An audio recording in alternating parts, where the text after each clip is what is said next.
Every prison I was at had a slightly different process to go through to get a cell change. I started at Powhatan Receiving, where people only stayed for a few weeks or a few months. So even though they had an official cell change form, what they would tell you is, bro, the only way to move is to catch a charge, get into a fight, and get sent to the hole.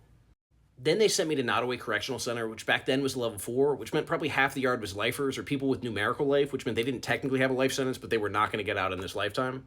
For that reason, they had to have a cell change process, but they made it as hard as possible. So they would tell you, you can put in your form, but it may take weeks and you get no say in where you're going. So you're having problems with your cell partner, they may put you in there with somebody who's even worse than the person you're living with now. They might move you across the yard or across the hall, and say you're gang affiliated, they might move you into a pod where you have a whole bunch of rivals.